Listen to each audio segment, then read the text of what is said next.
Hi my dear friends, என்ன பண்ணுறீங்க? எல்லோரும் சாப்பிட்டீங்களா? டைம் என்னாச்சுன்னு தெரியல. நான் பார்த்தா லஞ்ச் ரெடி பண்ணிக்கிட்டு இருக்கேன். என்ன பண்ணுறேன்னு பார்க்குறீங்களா? நான் வந்து தக்காளி தொக்கு செய்ய போகிறேன். வேறு ஒன்றும் செய்யலை. தக்காளி தொக்கு நேற்று வச்ச ரசம் இருக்குங்களா, ரசம் எக்கு வாங்கிட்டு வந்து ஆம்லேட் போட்டுக்கலாம். சரிங்களா, அவ்வளோதான் இன்றைக்கி வேலை. இதுதான் சரியா. நான் வந்து எங்கள் அம்மா பண்ணுவாங்க தக்காளி பச்சடி. தொக்கு இல்லை, பச்சடி, தக்காளி பச்சடி அவ்வளோ டேஸ்ட்டாக இருக்குங்க. அவங்க எப்படி தான் செய்வாங்கன்னு தெரியல, அப்படி இருக்கும். இத்தனைக்கும் எங்கள் அம்மா வீடெல்லாம் கிராமம். தேவையான பொருள்லாம் கிடைக்காது. நம்ம வாங்குகிற மசால் தூள் அது இதுன்னு டக்குன்னு எது கிடைக்காது. ஆனாலும் அவ்வளோ டேஸ்ட்டாக சமைப்பாங்க எங்கள் அம்மா.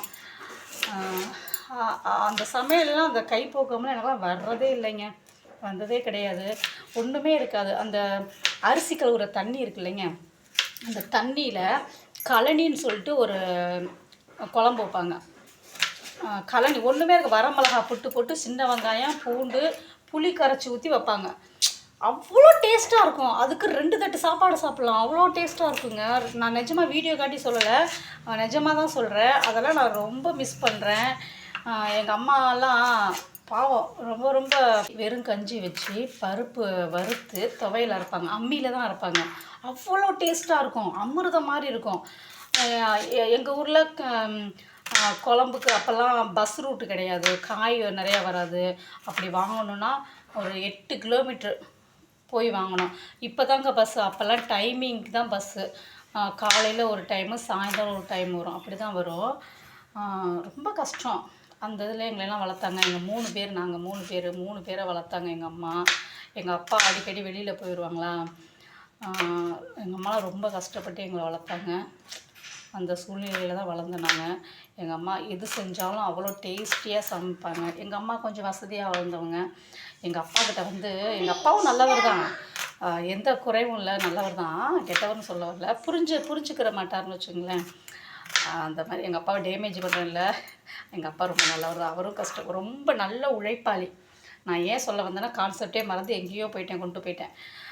ஏன் சொன்னேன்னா, குழம்பெல்லாம் ஒன்றுமே இல்லாட்டி வெறும் வரமிளகா போட்டு கீரை. அப்போ வயக்காட்டுலாம் நிறையா கீரை ஏதோ பேர் சொல்லுவாங்க. அந்த கீரையெல்லாம் இருக்கும், காட்டுக்கீரை நிறையா இருக்குங்க. அதெல்லாம் பறிச்சுட்டு வந்து கடைஞ்சி கொடுப்பாங்க. அது எங்கள் அம்மாவோட எங்கள் அப்பாவோட அம்மா இருக்காங்க பாருங்கள், அவங்க தான் நிறையா இந்த மாதிரி வேலையெல்லாம் செய்வாங்க. எங்கள் அப்பா எல்லாம் அந்த கீரைக்கு, முருங்கைக்கீரைக்கெல்லாம் எண்ணெய் ஊற்றி தாளித்து நான் பார்த்ததே இல்லை. வெறும் வரமிளகா, ஜீரகம், வெங்காயம் தட்டி போட்டு ஆவியில் அப்படியே வேக வச்சு முருங்கைக்கீரையை தருவாங்க.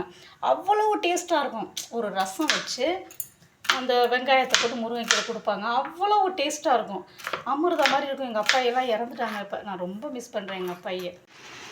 தென்னை மரம் ஜாதி கோரு தேங்காயும் காய்ப்பதில்லை, கொள்ளையில வச்ச கோலம் பார்த்து போப்பதில்லை. தென்னை மரம் ஜாதி கோரு தேங்காயும் காய்ப்பதில்லை, கொள்ளையில வச்ச கோலம் பார்த்து போப்பதில்லை.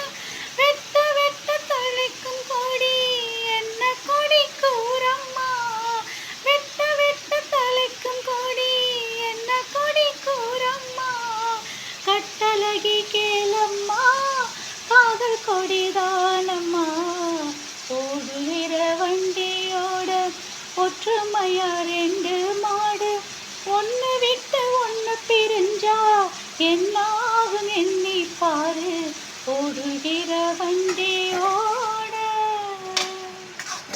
நல்ல பாட்டு இல்லை, நல்ல பாட்டு, நல்லாயிருக்கும். இந்த பாட்டு என்ன படம்னு தெரில, கமெண்டில் சொல்லுங்கள். எனக்கு தெரில, இது நாட்டுப்புற பாட்டா என்னன்னு தெரில. ஓகேவா?